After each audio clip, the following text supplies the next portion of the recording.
Surveying না, surveying কাকে বলে? সার্ভেইং বাংলাতে এটাকে বলা হয় কি, এটাকে বাংলাতে বলা হয় জরিপ কার্য। এখন জরিপ কার্য জিনিসটা কি না, জরিপ কার্যের ডেফিনেশনে আমরা যদি ভূগোলের ভাষায় বলি, এটা হচ্ছে গিয়ে যে কলা যে কলা বা হচ্ছে গিয়ে কৌশলের সাহায্যে কোনো বস্তুর রৈখিক ও কৌণিক দূরত্ব পর্যবেক্ষণ এবং পরিমাপ করা হয়, এবং ওই বস্তুটির ভূপৃষ্ঠের আপেক্ষিক অবস্থান নির্ণয় করে মানচিত্রে যখন তাকে অঙ্কন করছি তখন সেটা হচ্ছে কি তোমার উম জরিপ কার্য। ঠিক আছে, তার মানে হচ্ছে গিয়ে আমরা জরিপ কার্যের মাধ্যমে কি করছি, যে টার্গেট যে অবজেক্টটা আছে সেই অবজেক্টটা কোনো একটি আপেক্ষিক অবস্থান থেকে বা কোনো একটি আপেক্ষিক বস্তু থেকে, ঠিক আছে, যে দূরত্বে আছে বা যে কৌণিক দূরত্ব আছে সেটাকে আমরা নির্ণয় করছি। নির্ণয় করার পর কি করছি, সেটাকে আমরা মানচিত্রে বা সাদা কাগজে আমরা সেটাকে উপস্থাপন করছি। এখন এটি গেল জরিপ কার্যের ডেফিনেশন। তাহলে এখান থেকে আমরা বলতে পারি যে জরিপ কার্যের উদ্দেশ্য কি। দেখো ডেফিনেশন থেকেই কিন্তু আমার উদ্দেশ্য বেরিয়ে আসছে। প্রথমে কি করছি, আমি একটি টার্গেট অবজেক্ট থাকছে, সেই টার্গেট অবজেক্টটিকে টার্গেট করা হচ্ছে। এখন টার্গেট কি জন্য করা হচ্ছে না, ওই বস্তু বা অবজেক্টটি মানে যেটিকে আমি টার্গেট করছি তার কি, তার অবস্থান। তাহলে আমরা বলতে পারি কি না, তার অবস্থান অবস্থান নির্ণয় করছি। এবং তার সাথে কি হরাইজন্টাল যে ডিসটেন্স, ধরো এখানে একটি পয়েন্ট আছে এ এবং এখানে একটি পয়েন্ট আছে বি, এই দুটি পয়েন্ট বা দুটি অবজেক্ট আছে, ঠিক আছে, এই অবজেক্ট দুটোকে আমাকে খাতাতে দেখাতে হবে। এখন তাহলে আমাকে সার্ভে করতে হবে। ধরো আমি কোনো একটা সার্ভে মেথড অবলম্বন করছি, সেই মেথডের সাহায্যে এ এবং বি কে দেখাচ্ছি। এ এবং বি এই জায়গাটা থেকে আমি দেখানোর চেষ্টা করছি। ঠিক আছে, এখানে আমার পয়েন্ট স্টেশন আছে, এইখানে একটি টার্গেট অবজেক্ট এ, এখানে একটি টার্গেট অবজেক্ট আছে বি। এখন এখানে যখন আমি দেখানোর চেষ্টা করব, কি হয় তাদের মধ্যে আমাকে অ্যাঙ্গেল দেখাতে হবে, কোণ দেখাতে হবে কোনো একটি লাইনের সাপেক্ষে, কিংবা তাদের মধ্যে কি দেখাতে হবে, ডিস্টেন্স বা দূরত্ব আমি কিন্তু দেখাতে পারবো, তাদের মধ্যে অবস্থান। ঠিক আছে, বা এই স্টেশন থেকে এ এবং বি কত দূরে আছে বা কত এঙ্গেলে আছে সেটাকে আমি মেজারমেন্ট করে নিলাম। মেজারমেন্ট করে নিয়ে এসে আমি খাতায় যখন ড্র করছি তখন সেটা হচ্ছে কি তাদের অনুভূমিক দূরত্ব বলো বা তাদের মধ্যে কৌণিক দূরত্ব বলো বা বস্তুটি কোথায় অবস্থিত আছে বা অবস্থান আছে, এটা আমরা নির্ণয় করছি। তাহলে আমরা বলতে পারি অবস্থান। 2 নম্বরে কি আমরা বলতে পারি এটার সাথে না, অনুভূমিক দূরত্ব। অনুভূমিক দূরত্ব, ঠিক আছে, এটা 1 নম্বর। 2 নম্বরে কি না, 2 নম্বরে বস্তুর কৌণিক দূরত্ব এবং উচ্চতা নির্ণয় করা যায়। উচ্চতা কিভাবে নির্ণয় করি, আমাদের তোমার হচ্ছে গিয়ে থিওডোলাইট আমরা ইনস্ট্রুমেন্ট আমরা দেখেছি, সেখানে হচ্ছে গিয়ে বিভিন্ন ত্রিকোণমিতির ক্যালকুলেশনের সাহায্যে আমরা বের করতে পারি। ওই যে তোমার অতিভুজ একটা নির্ণয় করে তোমার হচ্ছে গিয়ে অতিভুজ সমান ভূমি স্কোয়ার প্লাস লম্ব স্কোয়ার, এগুলো আমরা করেছি। ঠিক আছে, তাহলে আমরা কোনো একটি অবজেক্টের উচ্চতা নির্ণয় করতে পারি। 2 নম্বরে হচ্ছে গিয়ে ওটার সাথেই আবার তাদের মধ্যে কৌণিক দূরত্ব আমরা নির্ণয় করতে পারি। তাহলে আমরা 2 নম্বরে লিখো যে হচ্ছে গিয়ে কৌণিক দূরত্ব। এখন আমরা কৌণিক দূরত্বতে আসবো। কৌণিক দূরত্ব তার সাথে কি, তার সাথে ওই একটি বস্তুর উচ্চতাও কিন্তু আমরা নির্ণয় করতে পারি, উচ্চতা নির্ণয় করা যায়। এগুলো হচ্ছে উদ্দেশ্য, সার্ভেইং এর উদ্দেশ্য। ঠিক আছে, যেমন কৌণিক দূরত্ব এবং উচ্চতা গেল, ওই অবজেক্টটা বা টার্গেট এলিমেন্টটার দিকেও নির্দেশ করা যায়। দিক মানে ডাইরেকশন, সেটা কোন দিকে আছে।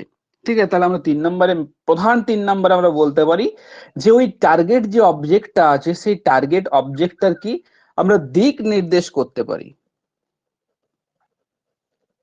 নির্দেশ করতে পারি। এই তিনটে হচ্ছে গিয়ে তোমার মেন উদ্দেশ্য, কার, সার্ভেইং এর মেন উদ্দেশ্য।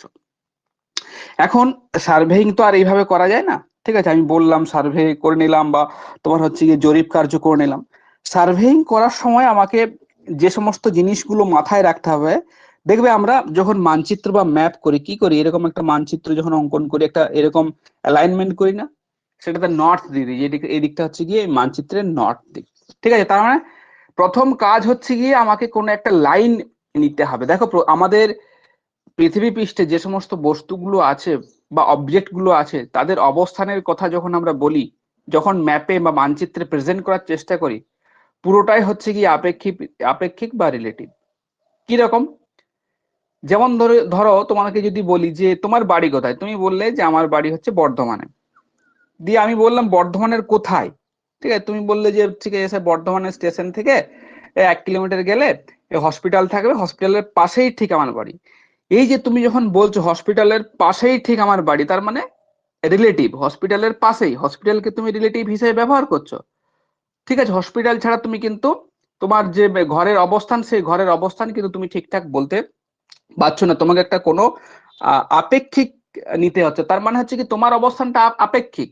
ঠিক আছে, তুমি এটাও বলতে পারো যে এখানে অমুক বট গাছ আছে, সেই বট গাছের সাইডে পাশে আমার বাড়ি, বা রাস্তার সাইডে একটা বাম্পার পড়বে বা একটা ইলেকট্রিক পোস্ট পড়বে, সেই ইলেকট্রিক পোস্টের পাশে কিন্তু বাড়ি। ঠিক আছে, তার মানে দেখো এখানে বলার উদ্দেশ্য এটাই যে আমি যে সমস্ত বা সার্ভেইং এর ক্ষেত্রে যে সমস্ত আমরা টার্গেট অবজেক্ট গুলো নিই, সেই টার্গেট অবজেক্ট গুলো কোনো একটি লাইনের সাপেক্ষে বা কোনো একটি দিকের সাপেক্ষে আমরা তাদের অবস্থান নির্ণয় করে থাকি। দিক মানে এক্ষেত্রে আমরা নর্থকে ইন্ডিকেট করব। ঠিক আছে, সার্ভেইং এর ক্ষেত্রে আমরা 3 ধরনের নর্থ ব্যবহার করি। কি কি নর্থ আছে? একটা আছে ট্রু নর্থ, এগুলো আমি আসছি। ট্রু নর্থ, 3 ধরনের নর্থ। ট্রু, ফোকাসটা ঠিক হয়ে যাবে, ওয়েট করবে একটু, ফোকাসটা ঠিক হয়ে যাবে, ওয়েট করবে। ঠিক আছে, এটা আলোর জন্য হয়। একটা আছে ট্রু নর্থ, বা এটাকে বলা হয় ভৌগোলিক নর্থ, ভৌগোলিক উত্তর। 2 নম্বরে আছে গিয়ে গ্রিড নর্থ। প্রথম কাজ হচ্ছে কি আমার এই যে নর্থের সাথে অ্যালাইনমেন্ট করে। তারপর হচ্ছে ম্যাগনেটিক নর্থ।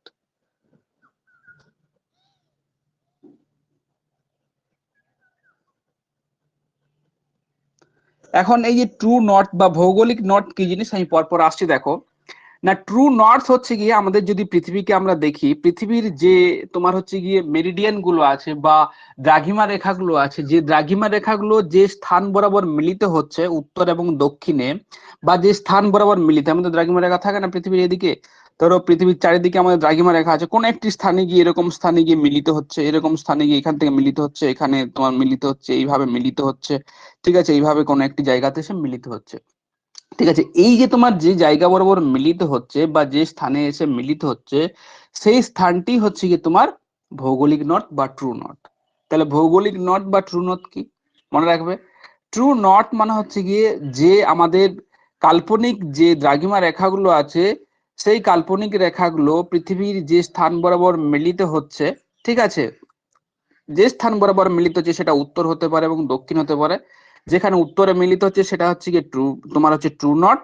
যেটা দক্ষিণ গোলার্ধের পয়েন্টে এসে মিলিত হচ্ছে সেটা হচ্ছে কি তোমার কি সাউথ পড়বে, পৃথিবীর যে ভৌগোলিক সাউথ পড়বে। তাহলে মনে রাখবে যে ভৌগোলিক নর্থ বা ট্রু নর্থ হচ্ছে গিয়ে যেখানে পৃথিবী যে দ্রাঘিমা রেখাগুলো আছে, যে দ্রাঘিমা রেখাগুলো মিলিত হচ্ছে। ঠিক আছে, সেটা হচ্ছে গিয়ে ট্রু নর্থ। এখন আমরা যেহেতু উত্তর দিক থেকে আমরা কাজে লাগাই, এটাকে আমরা ধরে নিই ট্রু নর্থ, এদিকটা সাউথ। তাহলে এটা ভৌগোলিক নর্থ এবং এটা হচ্ছে ভৌগোলিক সাউথ। এখন গ্রিড নর্থ জিনিসটা কি 2 নম্বরে দেখো আছে। গ্রিড নর্থ কি? গ্রিড নর্থ হচ্ছে কি মানচিত্র অভিক্ষেপে আমাদের কি হয়, বিভিন্ন প্যারালাল গুলো এইভাবে থাকে, তোমার হচ্ছে কি অক্ষরেখাগুলো এইভাবে থাকে, এবং তার সাথে কি, তার সাথে তোমার হচ্ছে কি দ্রাঘিমা রেখাগুলো এইভাবে কখনো কখনো ছেদ করে, বা কখনো কখনো তোমার হরাইজন্টালি, কখনো সরি ভার্টিক্যালি ছেদ করে। এখন এই যে তোমার এই যে ভার্টিক্যালি তোমার হচ্ছে কি ছেদ করছে, এই যে তোমার দ্রাঘিমা রেখাগুলো, কখনো কখনো এই দ্রাঘিমা রেখাগুলোকে নিয়ে কাজ করা হয়। ঠিক আছে, এই দ্রাঘিমা রেখাগুলো যেগুলো ছেদ করছে, এই যে দ্রাঘিমা রেখাগুলো, এই যে দ্রাঘিমা রেখাগুলোকে নিয়ে আমাদের কাজ করতে হয়। তখন এটাকে ধরে নিই যে এই দ্রাঘিমাটা নর্থের দিকে ডাইরেক্ট করছে, এটাকে তখন আমরা বলি গ্রিড নর্থ। তার মানে হচ্ছে কি যখন মানচিত্র অভিক্ষেপে আমার একটি গ্রিড সৃষ্টি হয়েছে, এই গ্রিডের বিভিন্ন ধরো আবার তোর মিনিটস আছে, সেকেন্ডস আছে দ্রাঘিমা রেখাগুলো, সেই মিনিটস বা হচ্ছে গিয়ে সেকেন্ডের যে দ্রাঘিমা রেখাগুলো থাকবে, সেই দ্রাঘিমা রেখাগুলোকে নিয়ে যখন আমরা কাজ করছি তখন সেটাকে বলছি গ্রিড নর্থ। তার মানে মানচিত্র অভিক্ষেপে আমরা একটা গ্রিড নিচ্ছি, সেই গ্রিডের দ্রাঘিমা রেখাগুলোর অ্যালাইনমেন্ট কোন দিকে আছে, সেই অ্যালাইনমেন্টের উপর বেস করে আমরা কিন্তু গ্রিড নর্থ যেটা আছে সেটা ক্যালকুলেশন করছি। ঠিক আছে, এটা গেল গ্রিড নর্থ। 3 নম্বর আছে কি ম্যাগনেটিক নর্থ। এখন ম্যাগনেটিক নর্থ কি? ম্যাগনেটিক নর্থ আর হচ্ছে ভৌগোলিক নর্থ কিন্তু সেম জিনিস নয়। কিন্তু আমরা যদি একটা চুম্বক শলাকা নিই, চুম্বক শলাকার নিলাম, চুম্বক শলাকা এইভাবে আছে, চুম্বক শলাকাটাকে তুমি রাখলে এইভাবে রাখলে, এখন চুম্বক শলাকাটা পৃথিবীর যেদিকে অ্যালাইনমেন্ট হচ্ছে, চুম্বক শলাকার নর্থ দিক যেদিকে অ্যালাইনমেন্ট হচ্ছে সেই দিকটা হবে তোমার হচ্ছে গিয়ে ম্যাগনেটিক নর্থ। তার মানে প্রিজমেটিক কম্পাসের মধ্যে যে তোমার হচ্ছে কি চুম্বকের যে নিডিলটি আছে সেই নিডিলের নর্থ যেদিকে ডাইরেকশন দিচ্ছে সেটি হচ্ছে কি তোমার কি ম্যাগনেটিক নর্থ। ঠিক আছে, এই ম্যাগনেটিক নর্থ এবং হচ্ছে কি ভৌগোলিক নর্থ কিন্তু এক নয়, কিন্তু এই দুটোর মধ্যে দূরত্ব আছে, কাছাকাছি আছে। যেমন ধরো তোমার হচ্ছে ম্যাগনেটিক নর্থ হচ্ছে গিয়ে বর্তমান এট প্রেজেন্ট কানাডার কাছে অবস্থান করছে। এই ম্যাগনেটিক নর্থ এবং হচ্ছে কি তোমার ভৌগোলিক নর্থ, এই ম্যাগনেটিক নর্থ এবং ভৌগোলিক তোমার হচ্ছে কি নর্থের মধ্যে ডিফারেন্স হচ্ছে প্রায় ধরো 500 কিলোমিটারের মতো ডিফারেন্স আছে। ঠিক আছে, এটা ডিফারেন্সটা যদি তুমি ডিগ্রিতে করো, ডিগ্রিতে করলে প্রায় 7 ডিগ্রির উপর হবে। আরো একটা জিনিস এখানে মনে রাখবে যে তোমার এই যে ম্যাগনেটিক নর্থ, এই যে ম্যাগনেটিক নর্থ, সেই ম্যাগনেটিক নর্থ কিন্তু ফিক্স নয়। যেমন ভৌগোলিক মেরুটি কিন্তু আমাদের ফিক্স, ঠিক আছে, এখানে গিয়ে সমস্ত যে তোমার হচ্ছে কি দ্রাঘিমা রেখাগুলো আছে সেগুলো মিলিত হচ্ছে, সেটি কিন্তু ফিক্স। কিন্তু ম্যাগনেটিক নর্থ কখনোই কিন্তু ফিক্স নয়, কারণ আমাদের কন্টিনেন্ট গুলো মুভ করছে, যেহেতু পৃথিবী একটা বিশাল চুম্বক, সেটা আমরা জিও ম্যাগনেটিকের ব্যাপার, ঠিক আছে, যত এখন যাচ্ছি না। মনে রাখবে ম্যাগনেটিক নর্থ কিন্তু ফিক্স না, এটা তোমার হচ্ছে কি মুভ করে, সেখানে পোলার ওয়ান্ডারিং, আমরা কন্টিনেন্টাল ড্রিফট দেখেছি, পোলার ওয়ান্ডারিং। ঠিক আছে, তাহলে মনে রাখবে যে ম্যাগনেটিক নর্থ ফিক্স নয়, এটা হচ্ছে গিয়ে মুভ করে আর কি। সুতরাং এই তিনটে নর্থকে নিয়েই আমাদের যে সার্ভেইং, সেই সার্ভেইং কিন্তু করা হয়, বা মানচিত্র অঙ্কন, সেই অঙ্কন কিন্তু করা হয়। এরপরে আমরা আসবো যে সার্ভেইং এর শ্রেণী বিভাগ, কত রকমের সার্ভেইং আছে। দেখো এইখান থেকেও কিন্তু কোশ্চেন আসে, সার্ভেইং এর যে সমস্ত ক্লাসিফিকেশন গুলো আছে সেই ক্লাসিফিকেশন থেকেও কিন্তু কোশ্চেন আসে, একটা বিশাল বড় কিন্তু শ্রেণী বিভাগ আছে। তাহলে সার্ভেইং এর যদি আমরা শ্রেণীবিভাগ করি, সার্ভেইং কে আমরা মূল 4টি ভাগে ভাগ করতে পারি, প্রধান 4টি ভাগ। না, একটি হচ্ছে কি based on the extent of the survey area, আমি যে অঞ্চলের উপর সার্ভেটা করছি সেটা কি রকম, গোলাকার বস্তুর উপর করছি না সমতল বস্তুর উপর করছি, এটা একটা আসছে, আমি সব এগুলো লিখে দেবো। 2 নম্বর হচ্ছে কি আমরা বলতে পারি বেসড অন সার্ভেইং মেথড, মানে আমি কি কি পদ্ধতি অবলম্বন করছি, কি কি পদ্ধতি অবলম্বন করে আমি সার্ভেটা করছি সেটা। 2 নম্বর হচ্ছে কোন উদ্দেশ্য নিয়ে আমি সার্ভেইংটা করছি, যেমন হচ্ছে কি টোপোগ্রাফিক্যাল সার্ভে করা হয়, আর্কিওলজিক্যাল সার্ভে করা হয়, জিওলজিক্যাল সার্ভে করা হয়, মিলিটারি সার্ভে করা হয়, বিভিন্ন ধরনের সার্ভে করা হয়। অ্যান্ড হচ্ছে based on instrumental used and tools, তার মানে আমি কি কি ইনস্ট্রুমেন্ট ব্যবহার করে সার্ভেটা করছি। তাহলে মূলত মনে রাখবে সার্ভেইং কে মূলত আমরা 4টি ভাগে ভাগ করতে পারি, মূলত প্রধান 4টি ভাগ। তাহলে প্রধান 4টি ভাগ যদি আমি লিখি, ঠিক আছে, ফোকাস ঠিক হয়ে যাবে, ফোকাসের জন্য চিন্তা করতে হবে না, ঠিক আছে। তাহলে বেসড অন, আমি এগুলো ইংরেজিতে লিখছি, based on the extent of the survey area,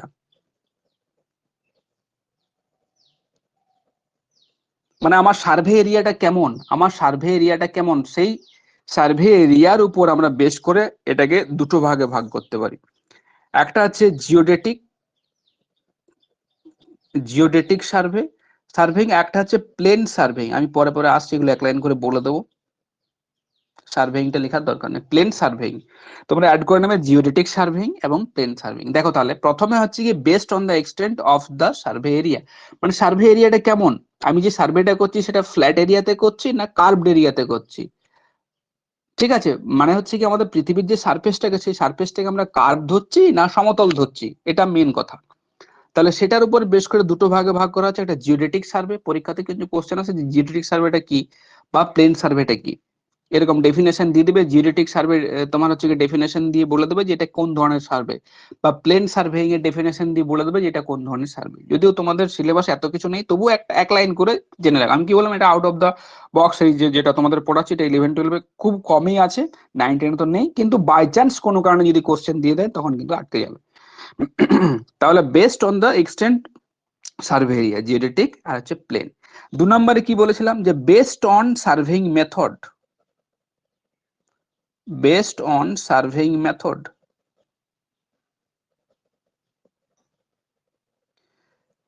কি কি মেথড আমরা অবলম্বন করছি, সেই মেথডের সাহায্যে কি দুটো মেথড আমরা অবলম্বন করে, একটা ট্রাইঙ্গুলেশন, যেটা ত্রিভুজ আকৃতির এরিয়াতে পরিণত করে করা হয়, এগুলো আসছে সব। আর ট্রাইঙ্গুলেশন, আচ্ছা আমি ক্যাপিটালে লিখি তাহলে পড়তে সুবিধা হবে। একটা হচ্ছে ট্রেভার্স, ঠিক আছে, এখন ট্রেভার্সের দুটো ভাগ আছে, একটা হচ্ছে ওপেন, একটা ক্লোজ। এটা তো আসবো, ওপেন এবং ক্লোজ, ওপেন ট্রেভার্স এবং ক্লোজ ট্রেভার্স, এগুলো তোমরা গ্রাজুয়েশনে করেছো। ওপেন আর একটা হচ্ছে ক্লোজ ট্রেভার্স। ঠিক আছে, তাহলে based on surveying method, method আমরা কি মেথড অবলম্বন করছি, ট্রায়াঙ্গুলেশন না ট্রেভার্স মেথড ব্যবহার করছি। এটা গেল তোমার হচ্ছে 2 নাম্বার। 3 নাম্বারে আছে কি বেসড অন পারপাস, তার মানে আমি কোন উদ্দেশ্য নিয়ে আমি সার্ভেইংটা করছি। তাহলে 3 নম্বরে লিখো যে বেসড অন পারপাস।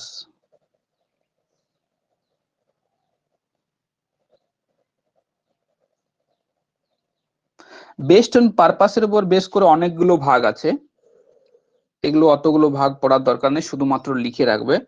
ঠিক আছে, বেসড অন পারপাসের উপর বেস করে প্রথমেই আমরা যে ভাগটি পাবো সেটি হচ্ছে গিয়ে তোমার টপোগ্রাফিক্যাল সার্ভে।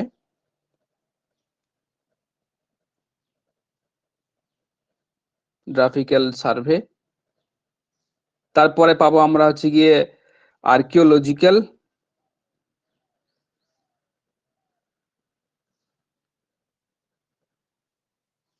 তারপরে আমরা পাবো হচ্ছে গিয়ে জিওগ্রাফিক্যাল,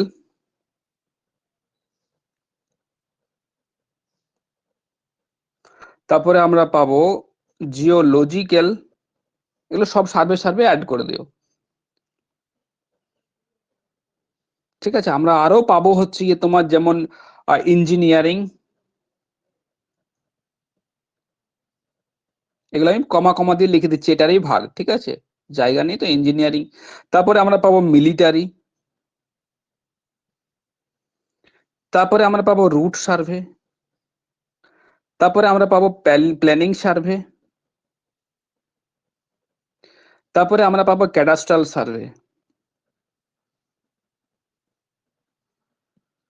তার মানে আমি কি কি উদ্দেশ্য নিয়ে তৈরি করছি। দেখো টোপোগ্রাফিক্যাল সার্ভেতে কি করা হচ্ছে, টোপোগ্রাফিক্যাল সার্ভে আমরা টোপোগ্রাফিক্যাল ম্যাপের কথা সবাই পড়েছি।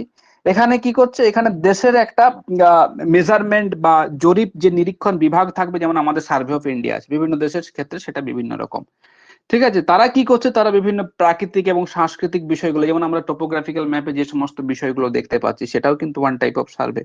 ঠিক আছে, দেশের নিরীক্ষণ বিভাগ দ্বারা এই যে টোপোগ্রাফিক্যাল সার্ভেটা কিন্তু তোমার নিয়ন্ত্রিত হয়। আমি এগুলো এক লাইন করে বলে দিচ্ছি, দেখো।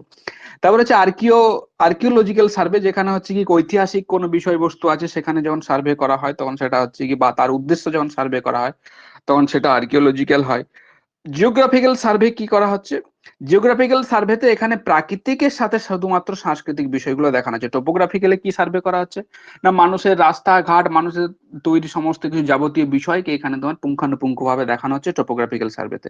আর জিওগ্রাফিক্যাল সার্ভেতে কি হচ্ছে, শুধুমাত্র প্রাকৃতিক এবং যে সাংস্কৃতিক বিষয়গুলো আছে বা প্রাকৃতিক বা সাংস্কৃতিক বিষয়গুলোকে উপস্থাপন করা হচ্ছে। তারপরে দেখো আছে জিওলজিক্যাল সার্ভে। জিওলজিক্যাল সার্ভেটিকে আমরা জানি জিওলজি মানে হচ্ছে কি রক স্ট্রাকচার, শিলার গঠন, সেখানে শিলার ডিপ, শিলার স্ট্রাইক, শিলার বেডিং প্লেন, এই সমস্ত বিষয়গুলোকে নিরীক্ষণ করা হচ্ছে। তারপর দেখো আছে ইঞ্জিনিয়ারিং সার্ভে।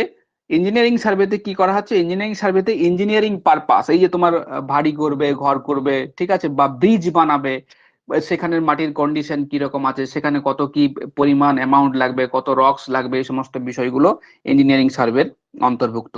মিলিটারি সার্ভে মানে হচ্ছে গিয়ে কোথাও তোমার হচ্ছে গিয়ে কোথায় বেস তৈরি করলে ভালো হয়, বা হচ্ছে গিয়ে কোথায় আমরা ঠিকঠাক ভাবে থেকে হচ্ছে গিয়ে তোমার অন্যদের উপর আঘাত হানতে পারবো, এই সমস্ত বিষয়গুলোর উপর যখন সার্ভে করা হয় তখন সেগুলো হচ্ছে গিয়ে মিলিটারি সার্ভে। তারপর হচ্ছে রুট সার্ভে। রুট সার্ভেটা শুধুমাত্র ম্যাপ সার্ভে, তোমার হচ্ছে কি যেটা রাস্তা নির্ণয়ের জন্য যে সমস্ত সার্ভে গুলো করা হয় সেগুলো হচ্ছে রুট সার্ভে।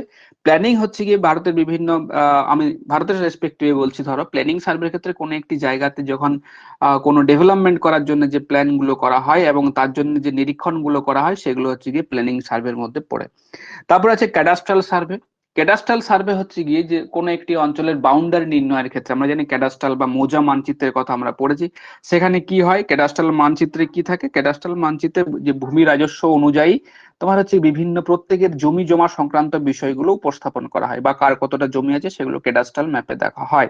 সুতরাং ক্যাডাস্ট্রাল মানচিত্র হচ্ছে কি যখন ক্যাডাস্ট্রাল সার্ভেইং হচ্ছে কি যখন এই যে জমির সঠিক পরিমাণ, খাজনা, এই সমস্ত বিষয়গুলোকে উপস্থাপন করার জন্য যে নিরীক্ষণ গুলো করা হয় তখন সেটাকে বলা হয় ক্যাডাস্ট্রাল সার্ভে।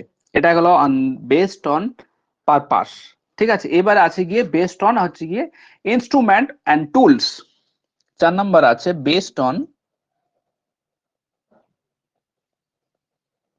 ইনস্ট্রুমেন্ট, বিভিন্ন ধরনের ইনস্ট্রুমেন্টের মাধ্যমে আমরা তো সার্ভে করে থাকি, যেমন dumpy level, theodolite, plane table, ঠিক আছে, এগুলো তো করে থাকি। অ্যান্ড টুলস, এর উপর বেশ করে বেশ কয়েকটি ভাগ আছে, এগুলিও কিন্তু বেশ বড় বড়, ঠিক আছে। সবগুলি তোমাদের সিলেবাসে নেই, পাস কোর্সের সিলেবাসে তো নেই, আমি তো বলছি, তাও জেনে রাখো যে প্র্যাকটিক্যালের বিষয় না। এখানে প্রথমেই থাকবে চেন এবং টেপ সার্ভে, চেন অ্যান্ড হচ্ছে টেপ সার্ভে।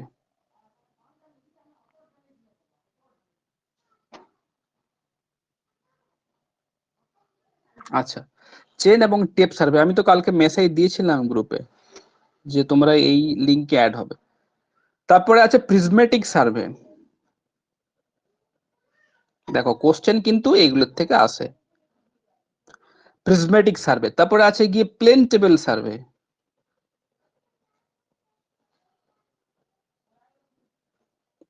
এগুলোর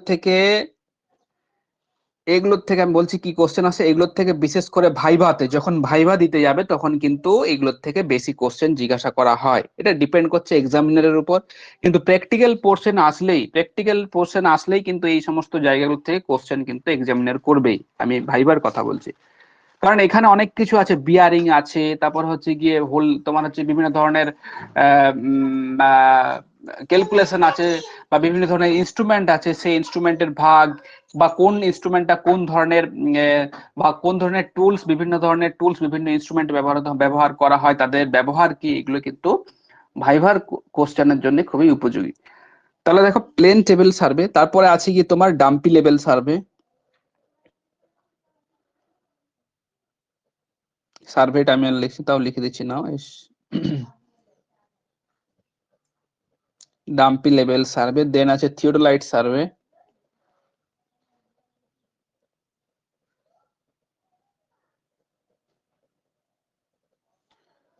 সেক্সট্যান্ট সার্ভে, এগুলো তোমাদের সিলেবাসে নেই, যেগুলো আছে আমি বলে দিচ্ছি, অ্যান্ড এরিয়াল সার্ভে।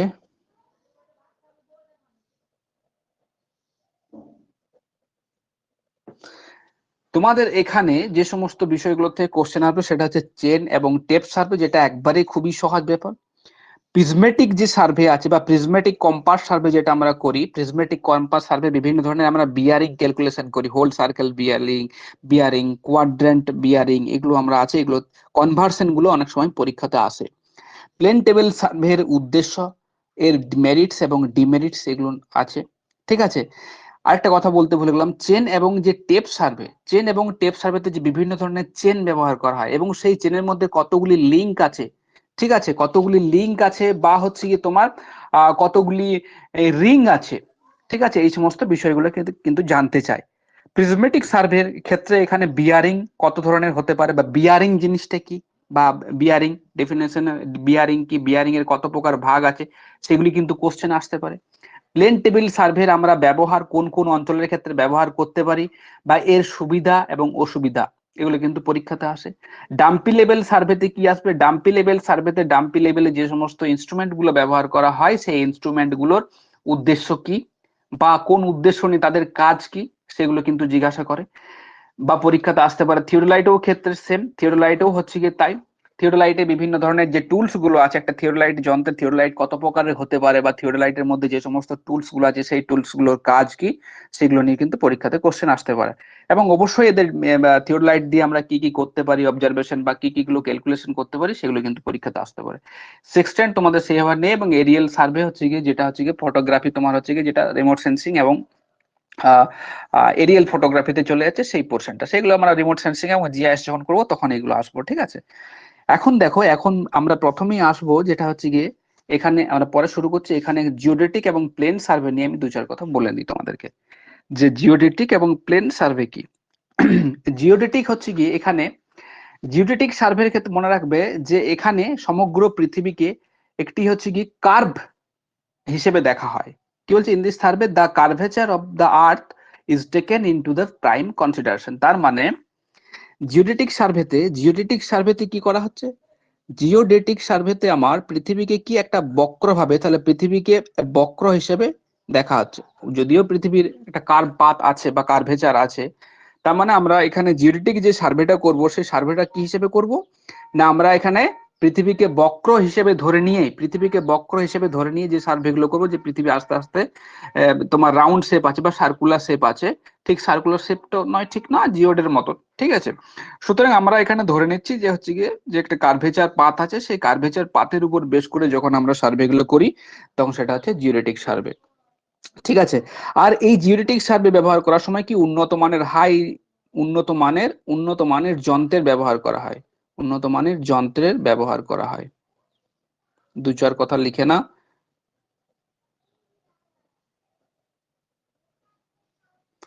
আর এই যে জিওডেটিক সার্ভে আমাদেরকে ইন্ডিয়াতে সার্ভে অফ ইন্ডিয়া করে থাকে। কে করে? এখানে একটা কোশ্চেন,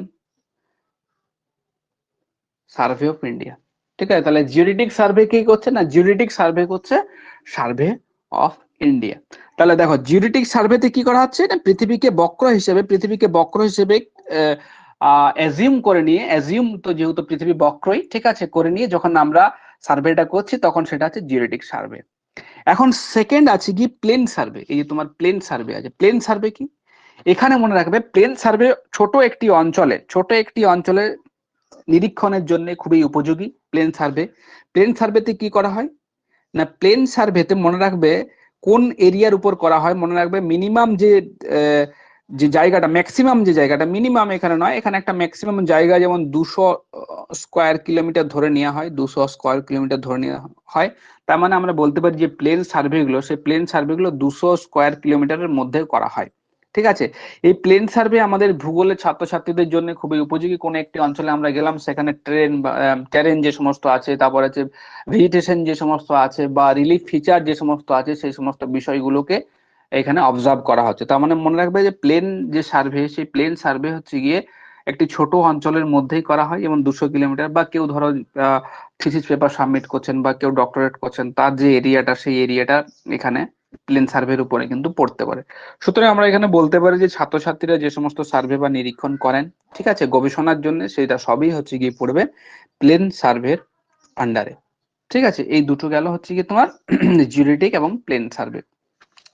এখন দেখো তারপর আছে ট্রায়াঙ্গুলেশন সার্ভে। এখানে ট্রায়াঙ্গুলেশন সার্ভে কি, ট্রায়াঙ্গুলেশন সার্ভে হচ্ছে গিয়ে কোনো একটি অঞ্চলকে বিভিন্ন একটি অঞ্চলে কি করা হয়, আচ্ছা লিখা হয়, আমি বলে দিচ্ছি। দেখো ট্রায়াঙ্গুলেশন সার্ভেতে কি করা হচ্ছে, ট্রায়াঙ্গুলেশন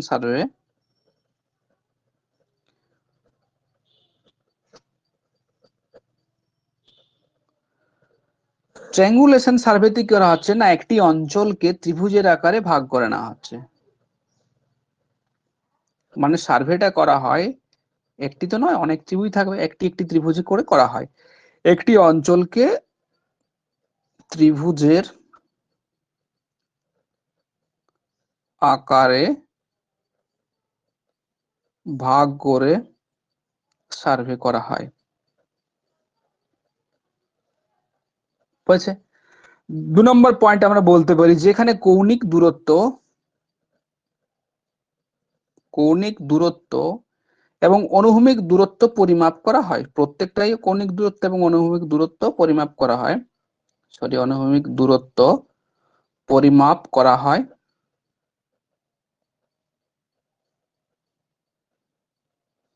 3 নাম্বার হচ্ছে গিয়ে এখানে ত্রিকোণমিতির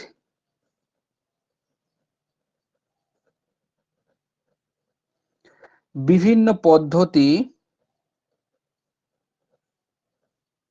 অবলম্বন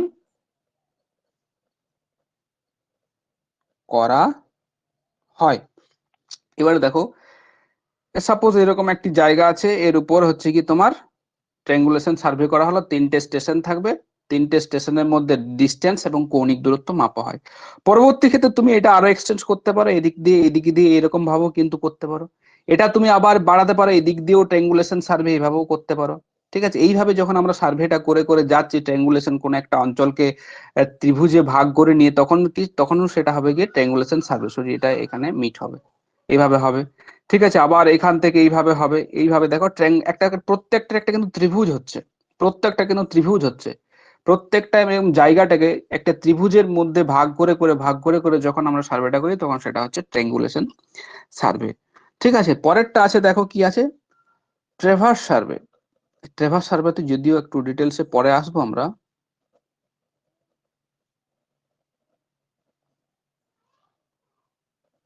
এখানে কি করা হয়, ট্রেভার্স করা হয়।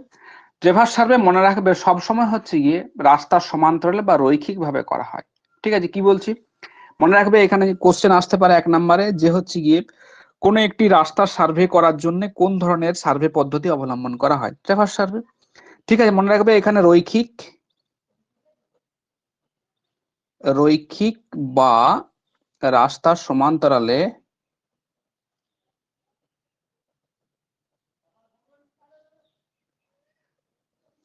সার্ভে করা হয়,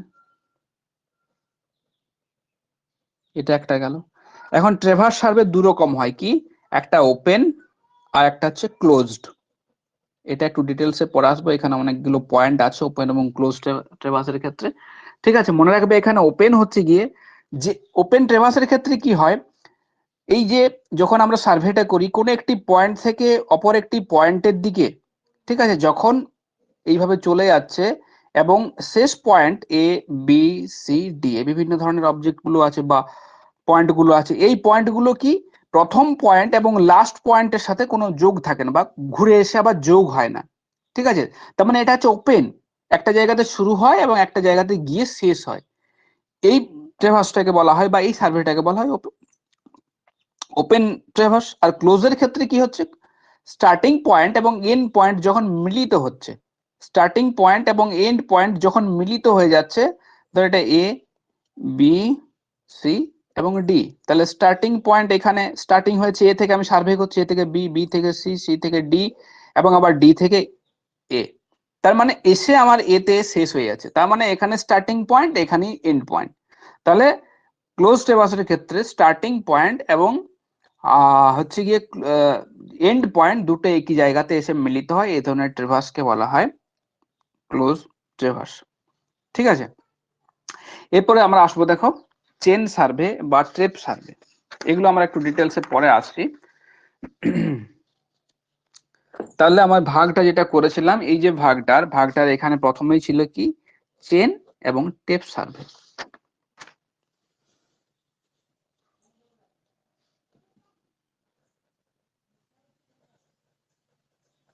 চেন অ্যান্ড টেপ সার্ভে।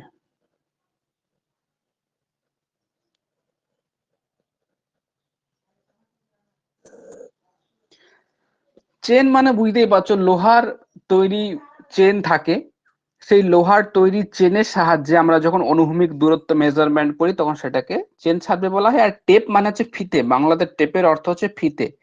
তাহলে লোহার শিকল বা হচ্ছে গিয়ে তোমার ফিতের মাধ্যমে যে সার্ভে গুলো করছি সেই সার্ভে গুলোকে বলা হচ্ছে চেন এবং টেপ সার্ভে। ঠিক আছে, এখন দেখো চেন এবং টেপ সার্ভের কিছু কিছু বৈশিষ্ট্য আছে, যেমন কি বৈশিষ্ট্য, যেটা খুবই সহজ সরল পদ্ধতি, তারপরে হচ্ছে কি তোমার এটা এখানে উন্নত মানের যন্ত্র ব্যবহার করা হয় না, অনুভূমিক দূরত্ব কিন্তু খুব সহজেই নির্ণয় করা যায়।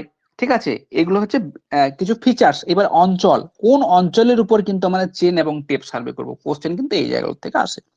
তাহলে অঞ্চল আমরা প্রথমেই বলতে পারি যে রিজিয়ন না স্মল এরিয়া, কোন একটা বিশাল অঞ্চলের ক্ষেত্রে তো আমরা চেন সার্ভে করতে পারবো না। ঠিক আছে, আমাকে চেন সার্ভে করতে গেলে বা টেপ সার্ভে করতে, তাদেরও তো একটা লিমিটেশনস আছে, চেন বা টেপেরও তো একটা লিমিটেশনস আছে।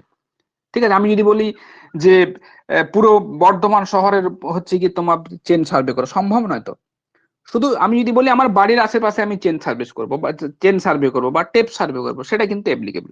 তাহলে আমরা প্রথমেই দেখছি চেন বা টেপ সার্ভে অপেক্ষাকৃত ক্ষুদ্র অঞ্চলের ক্ষেত্রে করা হয়। তাহলে কি অঞ্চল, আমাকে যে অঞ্চলটা আমি সিলেক্ট করছি সেই অঞ্চলটা কেমন হবে চেন এবং টেপ সার্ভের ক্ষেত্রে, না স্যার অঞ্চলটা হবে ক্ষুদ্র অঞ্চল, অপেক্ষাকৃত ক্ষুদ্র অঞ্চল,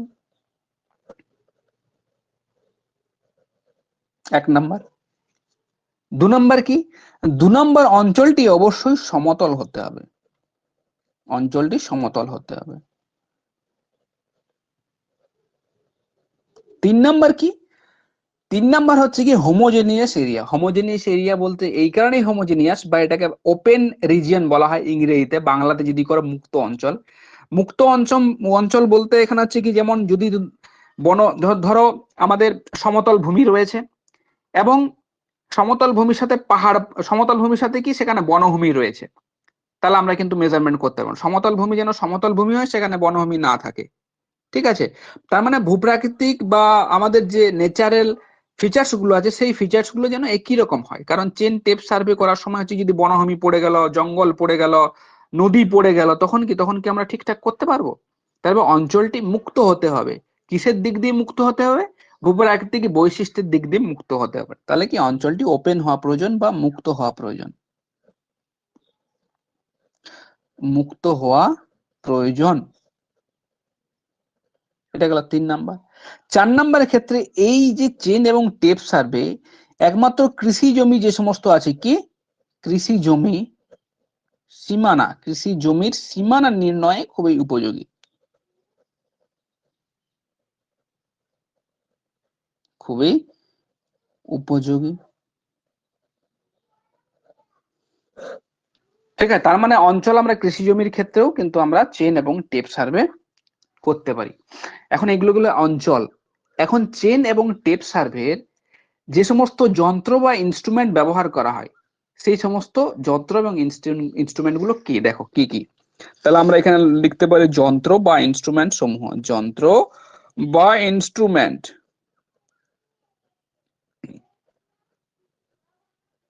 ইনস্ট্রুমেন্ট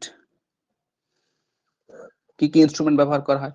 না, প্রথমেই চেন একটি থাকে, চেনের আমি বৈশিষ্ট্য পরে আসছি। প্রথমেই চেন থাকবে, কি থাকবে? চেন। চেন লোহার তৈরি বা স্টিলের তৈরি চেন থাকবে, চেন থাকবে। পরের যন্ত্রটি কি? টেপ থাকবে। টেপ মানে হচ্ছে ফিতে, টেপ থাকবে। 3 নম্বরে কি থাকবে? Ranging rod. তোমরা এটা সবাই জানো নাম, রেঞ্জিং রড খুবই উপকারী একটা টুলস। 4 নম্বরে কি থাকবে? ক্রস টাপ থাকবে, হুকের মতো একটা জিনিস, সেটাকে ক্রস টাপ বলা হয়। ঠিক আছে। 5 নম্বরে কি? অপটিক্যাল স্কোয়ার থাকবে।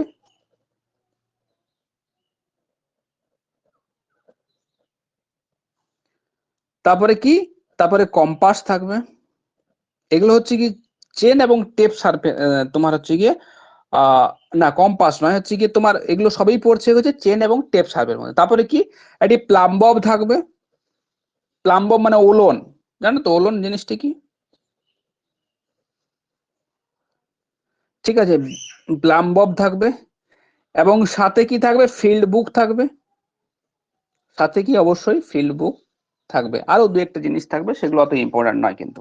তাহলে চেন এবং টেপ সার্ভের এগুলো হচ্ছে যন্ত্র বা ইনস্ট্রুমেন্ট। তোমাদের যেটি পড়তে হবে সেটি হচ্ছে চেন এবং টেপ। এখানে টেপেরও কত রকমের টেপ আছে এবং চেন, যে চেনটা কিভাবে ফরমেশন হয় সেটাও জানতে হবে, এবং চেনের ক্যারেক্টারিস্টিক আছে সেগুলো জানতে হবে, তাহলে কিন্তু হয়ে যাবে। বাকিগুলো কিন্তু না জানলেও চলবে। তাহলে দেখো চেন, আমরা আসবো চেন এবং তারপর আসবো টেপ।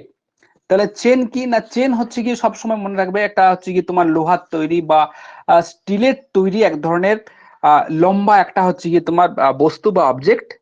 ঠিক আছে, এটি 100টি লিঙ্ক দ্বারা যুক্ত আছে। আমি লিঙ্ক পরে আসি যে লিঙ্ক জিনিসটা কি।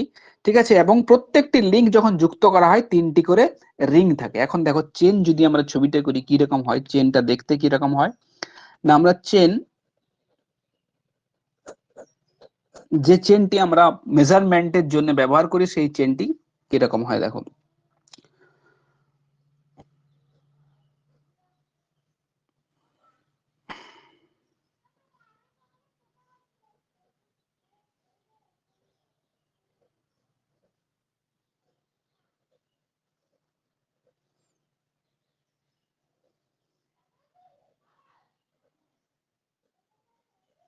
ঠিক এরকম মোটামুটি দেখতে হয় চেন।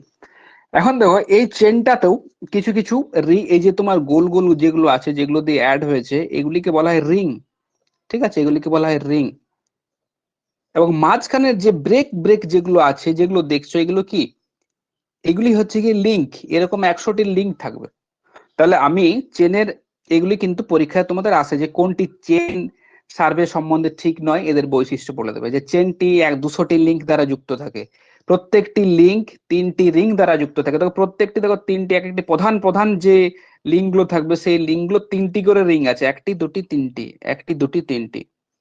একটি, দুটি, তিনটি, ঠিক আছে? তাহলে তিনটি করে প্রত্যেকটির কিন্তু রিং থাকছে। তাহলে এখানে প্রথম বৈশিষ্ট্য লিখবে যে 100টি লিঙ্ক থাকবে। একটি চেনে কটি? 100টি লিঙ্ক থাকবে। সে যে পদ্ধতিতেই করো 100টি লিঙ্ক থাকবে, 1 নাম্বার। 2 নাম্বার কি? 2 নাম্বার এই যে লিঙ্কগুলো, এই লিঙ্কগুলো কি না স্যার, এই লিঙ্কগুলো 3টি করে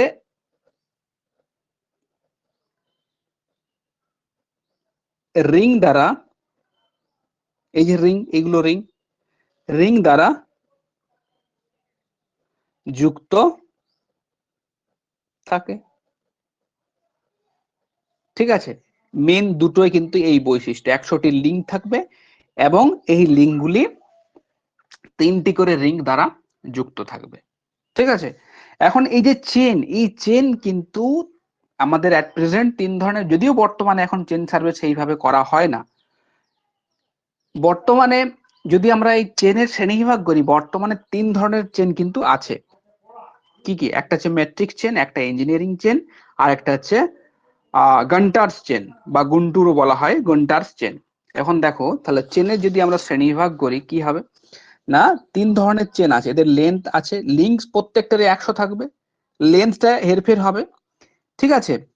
তাহলে দেখো আমি যদি এইভাবে করি যে চেনের শ্রেণীবিভাগ, টাইপস অফ চেন, শ্রেণীবিভাগ কার?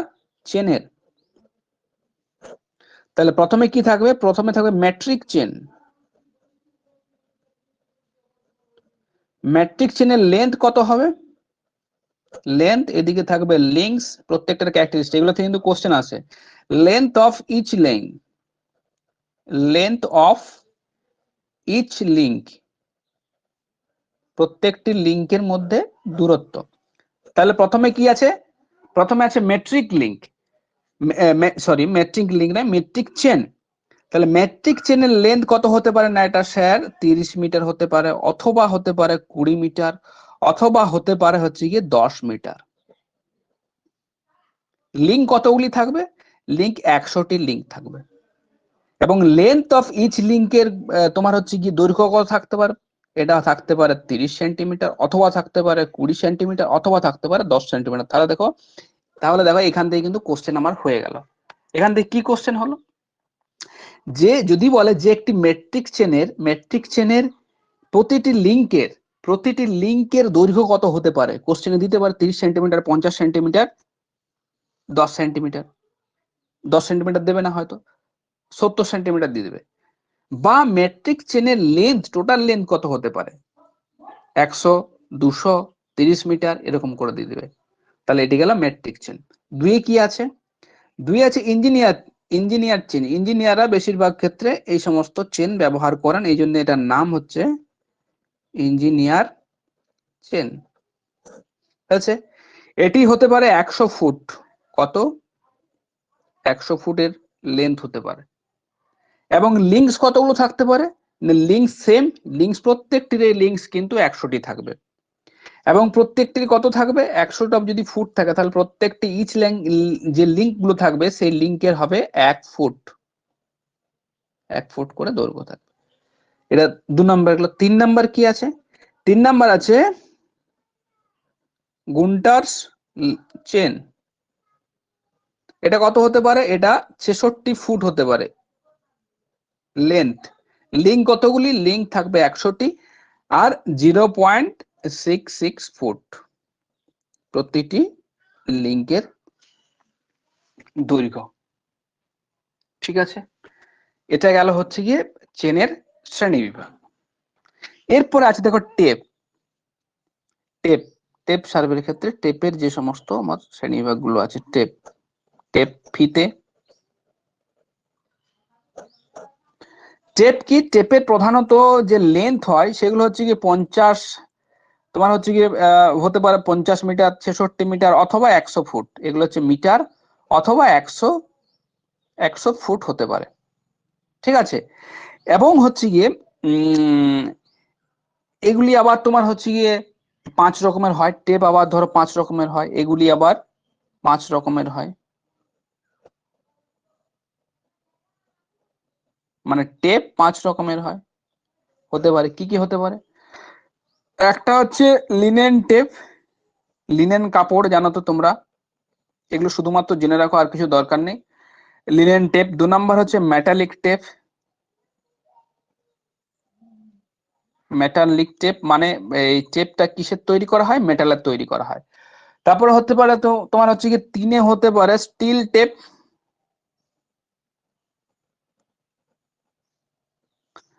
4 হতে পারে তোমার ইনভার টেপ, এন্ড 5 হতে পারে পলিথিন টেপ, মানে পলিথিন দিয়ে তৈরি।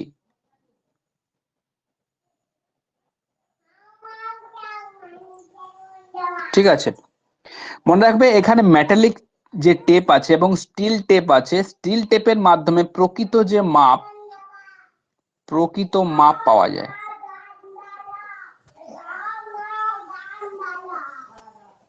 প্রকৃত মাপ পাওয়া যায়। আর মেটালিক যে টেপটা আছে, এই মেটালিক টেপটা হচ্ছে কি তোমার বেস্ট ফর চেন এবং টেপ সার্ভে, চেন সার্ভের জন্য ব্যবহার করা হয়।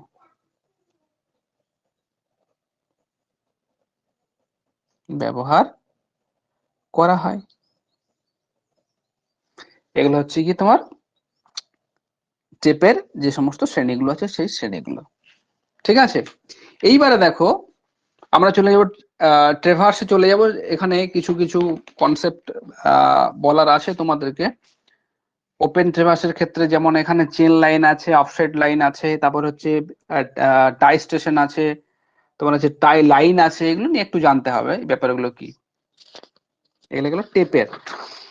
এইবার আসবো থেকে ট্রেভার্সের ক্ষেত্রে আমরা ওপেন এবং ক্লোজ ট্রেভার্সের আগেই কথা বলেছি। আমরা এখন একটা ওপেন ট্রেভার্স ছবি এঁকে নেবো এবং ওপেন ট্রেভার্সের ছবি এঁকে তার যে এলিমেন্টস গুলো আছে সেই এলিমেন্টস গুলো একটু জানার চেষ্টা করব।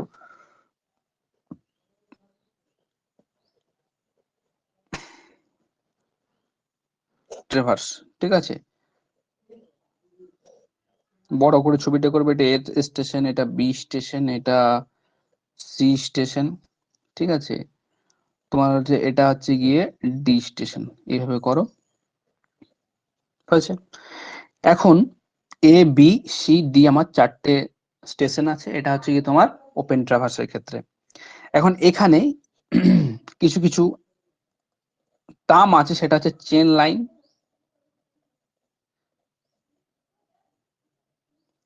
দু নম্বর আছে কি তোমার অফসেট লাইন,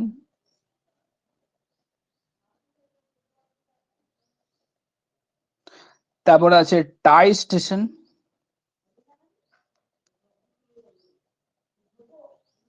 তারপর আছে টাই লাইন, টাই লাইন। এখন এই যে তোমার ডিরেকশনটা কোন দিক থেকে হচ্ছে, এ থেকে বি, বি থেকে সি, সি থেকে ডি এর দিকে আমার কিন্তু সার্ভেইংটা হচ্ছে। তাহলে যখন আমি এ থেকে বি, এ থেকে বি যখন আমি সার্ভেইংটা করছি, এ বিন্দু বা এ অবজেক্ট এবং বি অবজেক্টের মধ্যে যে ডিস্টেন্সটাকে আমি সোজা পথে যোগ করছি বা যে লাইন দিয়ে যোগ করছি, ঠিক আছে, চেন এবং টেপ সার্ভের মাধ্যমে বা মেজারমেন্ট করে, এটাকে বলা হচ্ছে চেন লাইন। তাহলে চেন লাইন কোনটা? চেন লাইন হচ্ছে গিয়ে দুটো অবজেক্টকে যখন আমি দূরত্বটা মেপে তখন কি করছি, যখন আমি সেটা প্রেজেন্ট করছি খাতায়, তখন সেটা হচ্ছে কি তোমার চেন লাইন। তাহলে এই যে লাইনটা, এই লাইনটা কি হবে, এটা চেন লাইন। চেন লাইন এটা গেল প্রত্যেকটি, এটি চেন লাইন, এটি চেন লাইন হয়েছে। এইবারে আছে অফসেট লাইন। অফসেট লাইন কি? ধরো তুমি সার্ভে করতে করতে এরকম জায়গাতে কোন একটি অবজেক্ট আছে, কোন একটি অবজেক্ট আছে এরকম জায়গাতে, এখানে একটি অবজেক্ট আছে, একেও তুমি কিন্তু খাতায় প্রেজেন্ট করবে। এই যে অবজেক্টটি আছে, এই অবজেক্টটিকে যখন হচ্ছে তুমি এই চেন লাইনের রেসপেক্টিভে বা চেন লাইনের সাথে চেন লাইনের সমকোণে যখন যোগ করবে, তখন সেটি হবে অফসেট লাইন। এখানে ধরো অবজেক্ট আছে এবং বি এবং সি যে লাইন চেন লাইন আছে, সেই চেন লাইনের রেসপেক্টিভে যখন সমকোণে এইভাবে যোগ করবে, তখন সেটা হবে অফসেট লাইন। তাহলে এটা কি লাইন হবে? এটা হচ্ছে অফসেট লাইন হবে। তাহলে এটা লিখে রাখবে, যেটা অফসেট লাইন, অফসেট লাইন একটু বাড়িয়ে দিলে অফসেট লাইন হয়েছে। তাহলে আমার চেন লাইন হলো, অফসেট লাইন হলো। এখন দেখো আছে টাই স্টেশন। টাই স্টেশন জিনিসটা কি না, টাই স্টেশন হচ্ছে কি, ধরো কোনো একটা ইম্পর্টেন্স বা গুরুত্বপূর্ণ বিষয়কে তুমি দেখানোর চেষ্টা করছো তোমার এই চিত্রে বা ছবিতে, বা তুমি যে সার্ভেইংটা করছো সেই সার্ভেইং এ, ঠিক আছে, সেই গুরুত্বপূর্ণ বিষয়কে দেখানোর জন্য যে পয়েন্টের তুমি ব্যবহার করছো সেটাকে বলা হচ্ছে টাই স্টেশন। ধরো আমি বলছি এই লাইনের এখানে একটি আছে গুরুত্বপূর্ণ পয়েন্ট আছে বা গুরুত্বপূর্ণ অবজেক্ট আছে, এবং এইখানে একটি গুরুত্বপূর্ণ অবজেক্ট আছে, তখন যে পয়েন্টের মাধ্যমে তখন তুমি দেখাচ্ছ সেটাকে বলা হচ্ছে টাই পয়েন্ট। এবং এই টাই পয়েন্ট গুলোকে যখন তুমি অ্যাড করে দেবে এইভাবে, ঠিক আছে, তখন সেটা হয়ে যাবে টাই লাইন। তাহলে টাই স্টেশন কি না, টাই স্টেশন হবে চেন লাইনে যদি কোনো গুরুত্বপূর্ণ, চেন লাইনে যদি কোনো গুরুত্বপূর্ণ অবজেক্ট থাকে বা গুরুত্বপূর্ণ বিষয় থাকে, সেই বিষয়গুলোকে যখন তুমি পয়েন্ট করে দেখাচ্ছ তখন সেটাকে বলা হচ্ছে টাই স্টেশন। এবং এই ধরো এটা টাই স্টেশন এক্স, এটা টাই স্টেশন ওয়াই, ঠিক আছে, যখন তুমি এই টাই স্টেশন এক্স এবং টাই স্টেশন ওয়াই কে অ্যাড করে দিচ্ছ তখন এই যে লাইনটা পাচ্ছি, এই লাইনটা হচ্ছে এই লাইনটা হচ্ছে কি তোমার টাই লাইন। ঠিক আছে, তাহলে এই লাইনটা হচ্ছে গিয়ে টাই লাইন। ট্রেভার্সের ক্ষেত্রে এই টার্মগুলো কিন্তু খুবই গুরুত্বপূর্ণ, টাই টাই লাইন। এইবারে দেখো আমরা আসবো, এটা আরো পরে আসবো, এটা এখানে ট্রেভার্স যেহেতু আমাদের পরেরটা ছিল আমি বলে দিলাম। এবার দেখো প্লেন টেবিল সার্ভে আসবো।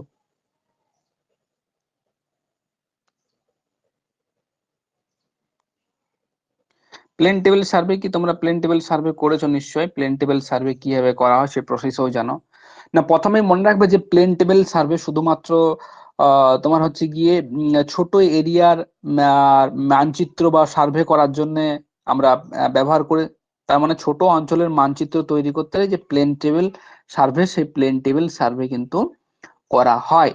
এখন এই যে প্লেন টেবিল সার্ভের অনেক সময় একটা জায়গাতে কোশ্চেনে দেখছিলাম, একটা কোশ্চেনে দিয়ে দিয়েছিল যে প্লেন টেবিলটা এটা থাকে সেই প্লেন টেবিলের দৈর্ঘ্য কত থাকে। তুমি ভাবতে পারছো কোন জায়গা থেকে কোশ্চেন দিয়েছে, যে প্লেন টেবিলটা এটা থাকে সেই প্লেন টেবিলের দৈর্ঘ্য কত থাকে আর কি। মনে হবে নর্মাল যে প্লেন টেবিল, নর্মাল যে আমাদের প্লেন টেবিল থাকে সেই প্লেন টেবিলের লেন্থ থাকে হচ্ছে গিয়ে 75 সেন্টিমিটার গুণ হচ্ছে গিয়ে 60 সেন্টিমিটার, মানে লম্বা হচ্ছে গিয়ে 75, চড়া হচ্ছে গিয়ে তোমার 60 সেন্টিমিটার। ঠিক আছে, এখন এই যে প্লেন টেবিলে কি কি ইনস্ট্রুমেন্ট থাকে না, প্রথমে প্লেন টেবিলে কি থাকবে না, প্লেন টেবিলে প্রথমে একটা প্লেন টেবিল থাকবে, এরকম একটা টেবিল থাকবে, এবং তার সাথে কি, তার সাথে ট্রাইপড থাকবে, ট্রাইপড থাকবে। হয়েছে। 2 নম্বরে কি, 2 নম্বরে থাকবে আলিডেড বলে একটা অবজেক্ট থাকবে, যেটার সাহায্যে তুমি ছবিটা তোমার ওই যে ছবিটা অঙ্কন করছো, তার মানে ওয়ান টাইপ অফ রুলার। এলিডেড যেটা থাকবে ওয়ান টাইপ অফ রুলার আর কি।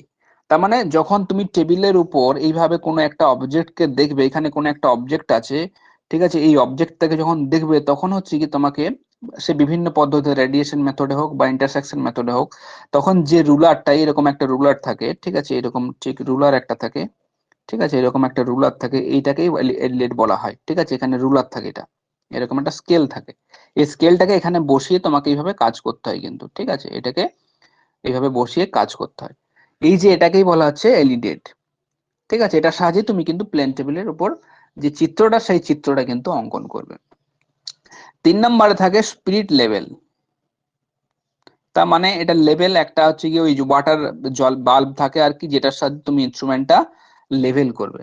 তারপরে 4 নম্বরে মেন থাকে কি তোমার হচ্ছে প্লাম্বিং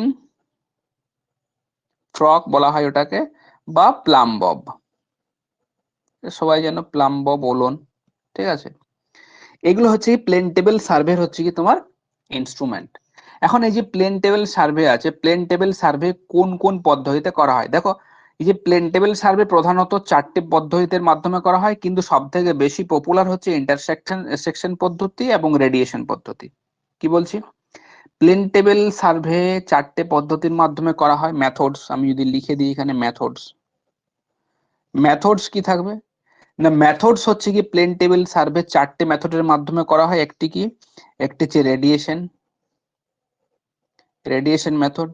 2 নম্বর আছে ইন্টারসেকশন মেথড।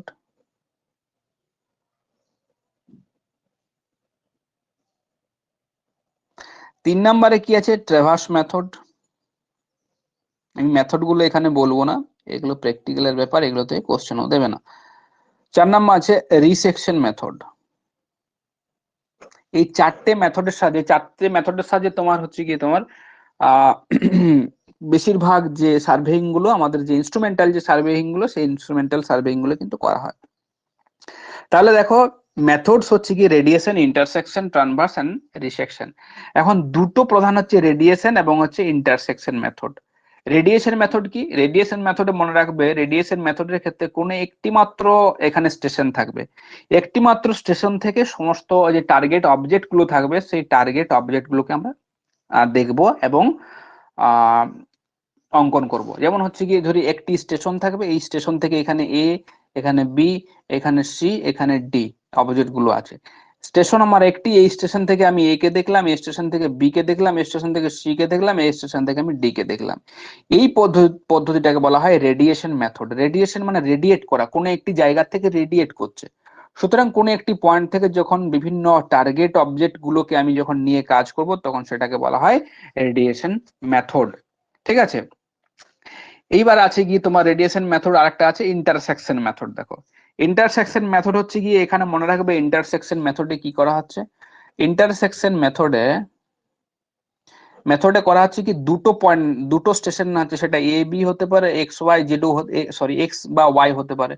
তার মানে দুটো স্টেশন এখানে থাকবে, সেই দুটো স্টেশন থেকে কি করা হচ্ছে, মেজারমেন্ট নেওয়া হচ্ছে, এবং যেখানে ইন্টারসেক্ট করছে, ধরো এই অবজেক্ট দেখছো, এখানে এখানে একটি অবজেক্ট আছে, ঠিক আছে, এখানে একটি স্টেশন, এখানে একটি স্টেশন, তুমি এখান থেকে প্রথমে একবার এইভাবে দেখলে, এবার একবার তোমার এখানে দেখলে, যেখানে ইন্টারসেক্ট করছে এই পয়েন্টটাকে নিলে, ঠিক আছে। তার মানে হচ্ছে গিয়ে এই দুটো স্টেশনের সাহায্যে যখন আমি ইন্টারসেক্ট করাচ্ছি বা যে লাইন বরাবর ইন্টারসেক্ট করছে, ঠিক আছে, তখন যে মেথডের সাহায্যে আমরা দেখছি, তখন সেটাকে বলা হচ্ছে ইন্টারসেকশন মেথড। ব্যাস, আর বেশি ভিতরে তোমাদের যাওয়ার দরকার নেই, ট্রানভার্স মেথডে যাওয়ার দরকার নেই, বা রিসেকশন মেথডে যাওয়ার দরকার নেই।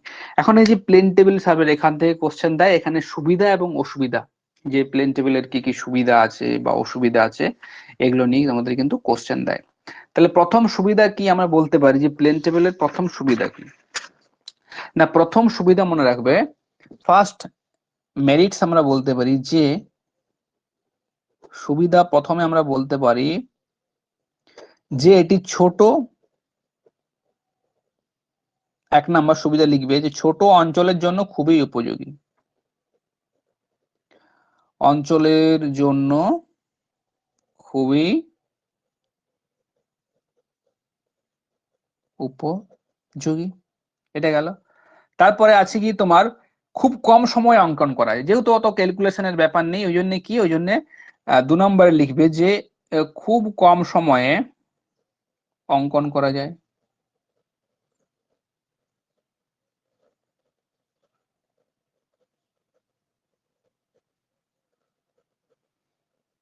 এটা খুব কম সময় অঙ্কন করা যায়। 3 নম্বরে কি, এখানে ফিল্ড বুক লাগে না, ফিল্ড বুক লাগে না, ফিল্ড বুক লাগে না। 4 নম্বরে কি আমরা বলতে পারি, এটা প্রিজমেটিক কম্পাসের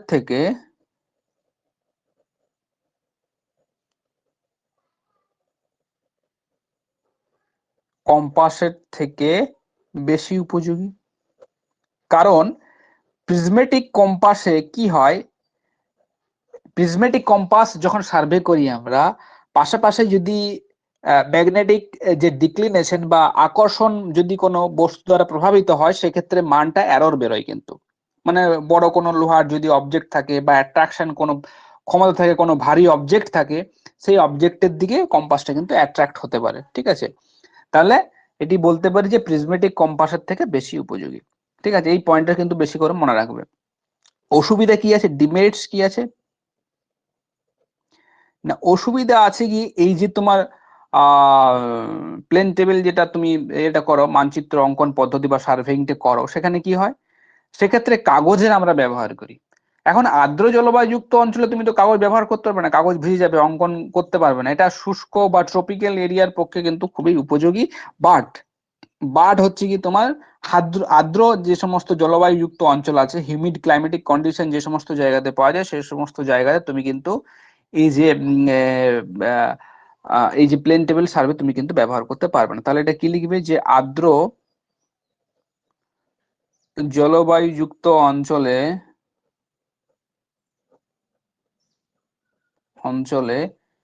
পরিমাপ করা যায় না। এটা একটা গেল, আর্দ্র জলবায়ুযুক্ত অঞ্চলে পরিমাপ করা যায় না। 2 নম্বর আমরা বলতে পারি যে প্রকৃত পরিমাপ করা যায় না। প্রকৃত একুরেট, যেটা প্রকৃত পরিমাপ, এটা সবারই সমস্যা, কিন্তু এটার বলে নয়, পরিমাপ করা যায় না। 3 নম্বর বলতে পারি, দেখো এটা ছোট অঞ্চলের জন্য খুবই উপযোগী বলা আছে। তাহলে আমরা এখানে বলতে পারি যে বৃহৎ অঞ্চলের ক্ষেত্রে, বৃহৎ অঞ্চলের নিরীক্ষণ অনুপযোগী।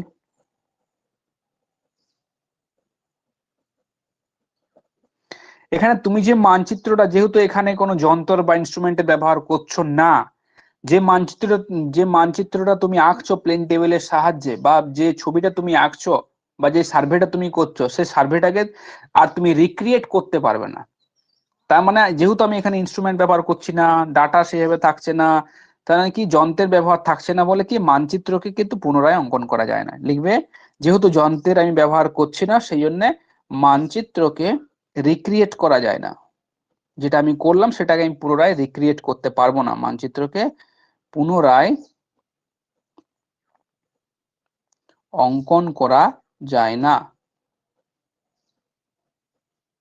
ব্যাস, এগুলো গেল অসুবিধা। এগুলো গেল হচ্ছে কি তোমার প্লেন প্লেন টেবিল সার্ভে হয়েছে। এবারে দেখো, আসবো আমরা প্রিজমেটিক সার্ভে যেটা আছে, ঠিক আছে, প্রিজমেটিক কম্পাস সার্ভে, ঠিক আছে, প্রিজমেটিক কম্পাস সার্ভে। তাহলে পরে আমরা আসবো কি, প্রিজমেটিক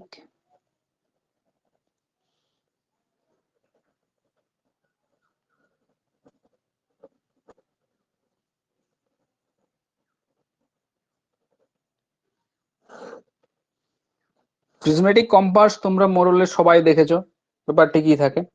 এখন এই যে প্রিজমেটিক কম্পাস সার্ভে কি কি ইনস্ট্রুমেন্ট লাগে, ঠিক আছে, এগুলো এবার দেখেন, আমি বলে দিচ্ছি। দেখো, প্রিজমেটিক কম্পাসে কি কি ইনস্ট্রুমেন্ট লাগে, না একটা ট্রাইপড লাগবে, প্রিজমেটিক কম্পাস ইটসেলফ লাগবে, চেন বা টেপ লাগবে, ফিতে লাগবে ডিস্টেন্স মাপতে, স্পিরিট লেভেল থাকবে, মানে যেটার সাহায্যে তুমি লেভেলিংটা করবে, একটা হচ্ছে প্লাম্বব লাগবে, রেঞ্জিং রড লাগবে, অ্যারো লাগবে, ফিল্ড বুক লাগবে, ঠিক আছে। আর হচ্ছে কি ড্রয়িং, যে সমস্ত এলিমেন্টস গুলো আছে সেই ড্রয়িংস এলিমেন্টস গুলো লাগবে। এখন দেখো, প্রিজমেটিক যে তোমার হচ্ছে কি যে কম্পাস, ঠিক আছে, প্রিজমেটিক কম্পাসের যে কম্পাসটি, সেই কম্পাসটি যদি না দেখো তার কি কি পার্টস আছে সেগুলো কিন্তু বুঝতে পারবে না। আমি যদি এখানে বলেও দিই কি কি পার্টস আছে, বুঝতে পারবে না। প্রিজমেটিক একটি কম্পাস বক্সে কি কি এলিমেন্টস থাকে, যেমন এটি কম্পাস বক্স থাকবে, ম্যাগনেটিক নিডল থাকবে, ঠিক আছে, লিফটিং পিন থাকবে, পাইভট পিন থাকবে, গ্লাস কভার থাকবে, এগুলো ব্যাপারে যাচ্ছি না, একবার পড়ে নেবে, ঠিক আছে, কি কি হবে, এগুলো না দেখলে কিন্তু বুঝতে পারবে না। এখন যেটা এখানে আসবো সেটা হচ্ছে কি, তোমার যে প্রিজমেটিক কম্পাস সার্ভের যে সমস্ত এলিমেন্টস গুলো আছে বা যে সমস্ত টার্ম গুলো তোমাদের এখান থেকে পড়ে, সেই টার্ম গুলো আমরা আসবো, ঠিক আছে।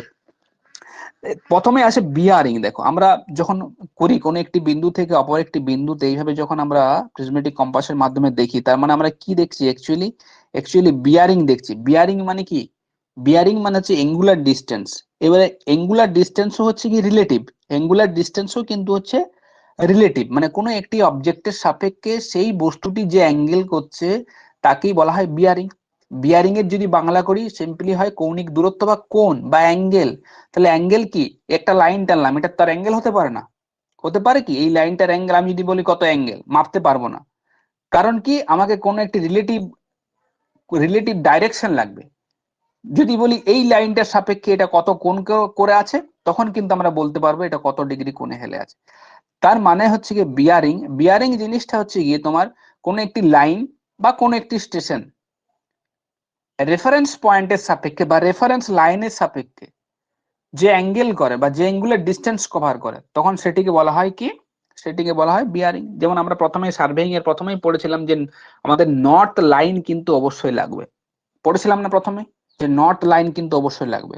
সেই নর্থ লাইনের সাপেক্ষে মনে রাখবে সার্ভেইং করা হয়, সেই নর্থ লাইনের সাপেক্ষে কোনো একটি লাইন, হরাইজন্টাল লাইন, সেই লাইনটি ভূপৃষ্ঠের উপর অবশ্যই থাকবে। সেই লাইনটি যে অ্যাঙ্গেল বা কৌণিক দূরত্ব কভার করে তাকে আমরা বলি বিয়ারিং। Simply bearing. এটা জিজ্ঞাসা করতে পারে যে বিয়ারিং জিনিসটা কি বা অ্যাঙ্গেল জিনিসটা কি। এখন এই বিয়ারিং কত রকমের হয় না, বিয়ারিংও হয় 3 রকম। একটা হচ্ছে ট্রু বিয়ারিং,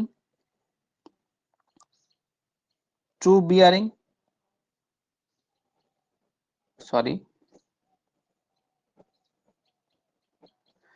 সেকেন্ড হবে গিয়ে ম্যাগনেটিক বিয়ারিং,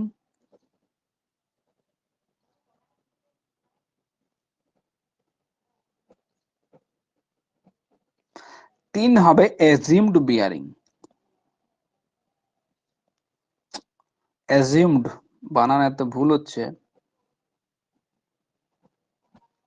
বিয়ারিং। এই 3 ধরনের বিয়ারিং হয়।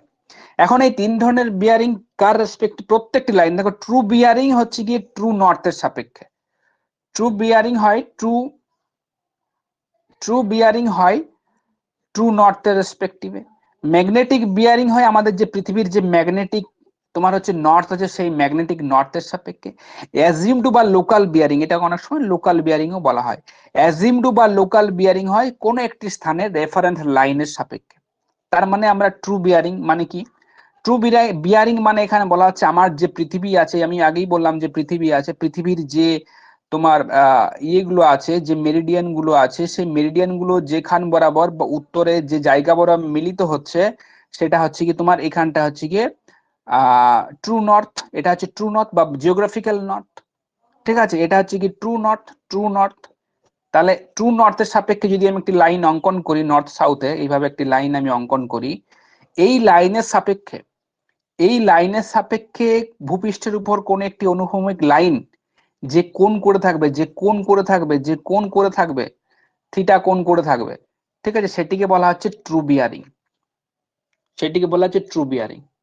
আবার বলছি, এই যে তোমার মেরিডিয়ান গুলো যে স্থান বরাবর মিলিত হয় এবং যে উত্তর দিক যেটা ডাইরেকশন বা দিক নির্দেশ করে উত্তর দিক, সেই উত্তর দিকের সাপেক্ষে কোন একটি লাইন, ভূপৃষ্ঠের উপর কোন একটি লাইন যে অ্যাঙ্গেল করে, তখন সেটিকে বলা হচ্ছে ট্রু বিয়ারিং। হয়েছে? এখন দুইয়ে কি আছে, দুই আছে ম্যাগনেটিক বিয়ারিং। দেখো দুই আছে ম্যাগনেটিক বিয়ারিং। ম্যাগনেটিক বিয়ারিং জিনিসটা কি না, আমাদের যে পৃথিবীতে একটি বিশাল বড় চুম্বক, আমরা জানি যে ওই আউটার কোর যেহেতু গলিত অবস্থায় আছে এবং ইনার কোর যেহেতু শক্ত বা হার্ড অবস্থায় আছে, ওই জন্য কি হয়েছে, হার্ড যেহেতু লোহার পরিমাণ বেশি আছে, ওই জন্য ইলেকট্রোম্যাগনেটিক চার্জের জন্য কি সৃষ্টি হয়েছে, এবং পৃথিবীর রোটেশন ফোর্সের জন্য পৃথিবী একটি বিশাল বার চুম্বকে পরিণত হয়েছে। পৃথিবী একটি বিশাল বড় এরকম তোমার বার চুম্বকে পরিণত হয়েছে। ঠিক আছে, যে চুম্বকের কি হয়েছে, যে চুম্বকের, একটু দাঁড়াও, কালি মেবি হয়তো শেষ হয়েছে, একটু দাঁড়াও পেন নিয়ে আসি।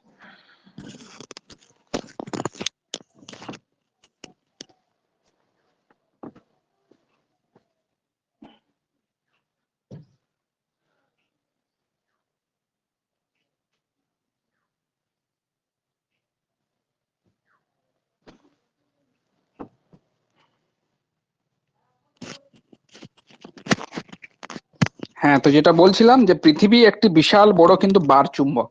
ঠিক আছে, এখন এই বার চুম্বকের আমরা যদি চুম্বক শলাকাকে আমরা যদি ডাইরেকশন করি, চুম্বক শলাকা আমার দেখতে কি রকম হয় আমরা জানি, চুম্বক শলাকা এইরকম হয় দেখতে। ঠিক আছে, এইরকম চুম্বক শলাকা দেখতে হয়। ঠিক আছে, এই চুম্বক শলাকে যদি আমরা কোন একটি জায়গাতে রাখি, তাহলে চুম্বক শলাকা কি করে, চুম্বক শলাকার যে নর্থ যে নিডিল আছে, সেই নর্থ নিডিল একটা নির্দিষ্ট দিকে ঘুরে যায়। এখন এই যে ঘুরে যায়, আমি এত ব্যাপারে যাচ্ছি না, সেই ঘুরে যাওয়াটা যেদিকে নির্দেশ করে সেটা হচ্ছে কি আমরা জানি যে সেটা নর্থ দিক, কিন্তু আদতে সেটা নর্থ নয়, সেটা হচ্ছে সাউথ দিক। কারণ চুম্বকের সমমেরু পরস্পর বিকর্ষণ করে, নর্থ থেকে আকর্ষণ করবে। যদি পৃথিবীর ম্যাগনেটিক নর্থ এখানে থাকতো, আকর্ষণ করতো কি, এখানে ম্যাগনেটিক সাউথ আছে এবং এখানে ম্যাগনেটিক নর্থ আছে। যেহেতু পৃথিবীর উত্তর মেরুর এদিকটা আছে, মানে যেহেতু এদিকটা উত্তর দিক আমরা বলি, এই জন্য এটাকে বলা হয় প্রিজমেটিক কম্পাসের নর্থ, যেহেতু এইদিকে ডাইরেকশন দিচ্ছে সেই জন্য সেটাকে আমরা বলছি ম্যাগনেটিক নর্থ। কিন্তু আদতে সেটা হচ্ছে কি পৃথিবীর চুম্বকের দক্ষিণ মেরু। ঠিক আছে, দক্ষিণ মেরুকে উত্তর মেরু শলাকার উত্তর মেরু আকর্ষণ করছে। ঠিক আছে, এই জন্য এটা হচ্ছে ম্যাগনেটিক নর্থ। এখন এই যে ম্যাগনেটিক নর্থ আমরা পৃথিবী ধরলাম, এই আমাদের পৃথিবী। ঠিক আছে, এই আমাদের পৃথিবীর এই যে ম্যাগনেটিক আমি ধরলাম এদিকটা নর্থ এবং এটা হচ্ছে সাউথ, পৃথিবীর ম্যাগনেটিক নর্থ এবং সাউথ। এরকম কোন একটি জায়গাতে আছে ট্রু নর্থ, এরকম কোন একটি জায়গাতে আছে ট্রু নর্থ, আর এটা হচ্ছে ম্যাগনেটিক নর্থ। এখন এই যে ম্যাগনেটিক লাইন যেটা গেল, এই ম্যাগনেটিক লাইনের সাপেক্ষে ভূপৃষ্ঠের যে সমস্ত কোনো একটি হরাইজন্টাল লাইন যে অ্যাঙ্গেল বা কোণ করে, সেটিকে বলা হচ্ছে কি, সেটিকে বলা হচ্ছে ম্যাগনেটিক বিয়ারিং। ম্যাগনেটিক লাইনের সাপেক্ষে যে অ্যাঙ্গেল করছে তখন সেটাকে বলছে ম্যাগনেটিক বিয়ারিং। পরে দেখা আছে অ্যাজিউমড বিয়ারিং, বা এটাকে লোকাল বিয়ারিংও বলা হয়। অ্যাজিউমড বিয়ারিং জিনিসটা কি? অ্যাজিউমড বিয়ারিং হচ্ছে কোন একটি রেফারেন্স লাইনের সাপেক্ষে, যদি ছোট স্মল এরিয়ার উপর তুমি কাজ করছো, একটি স্মল এরিয়া আছে, এই এরিয়ার উপর কাজ করছো এবং এখানে কোন একটি রেফারেন্স লাইন তোমাকে দেওয়া আছে, একটি রেফারেন্স লাইন দেওয়া আছে, বা তুমি একটি রেফারেন্স লাইন টেনে নিলে, সেই রেফারেন্স লাইনের সাপেক্ষে এ বি, ঠিক আছে, এ বি, এই যে লাইনগুলো, ঠিক আছে, এই লাইনগুলো এই রেফারেন্স লাইনের সাপেক্ষে যে অ্যাঙ্গেল বা কোণ করে, তখন সেটাকে বলা হচ্ছে লোকাল বিয়ারিং বা অ্যাজিউমড, এটাকে অ্যাজিউম করা হয়। ঠিক আছে, এটা হচ্ছে অ্যাজিউমড বিয়ারিং। এখন দেখো, এটা হচ্ছে যে অ্যাঙ্গেল, যে আমরা যে টাইপস অফ বিয়ারিং, কোণের কত রকমের ভাগ আছে। আরেকটি ভাগ আছে on the basis of nation system, মানে জাতিগত সিস্টেম অনুযায়ী যদি আমরা ভাগ করি, ন্যাশন সিস্টেম অনুযায়ী। বলুন, হ্যালো, তারপর সে বিয়ারিংটা আবার বলে দেন একবার, লিখে বলো। শুনতে পেলাম না।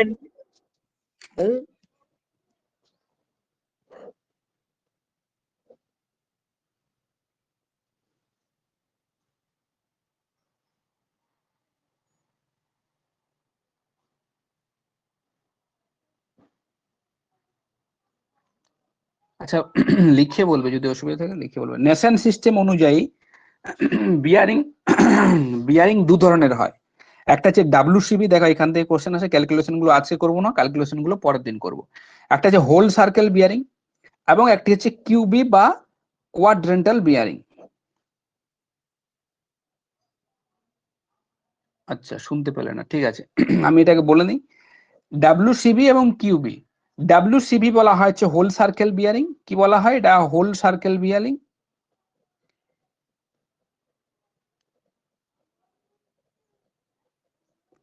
একটা হচ্ছে কোয়াড্রেন্টাল বিয়ারিং,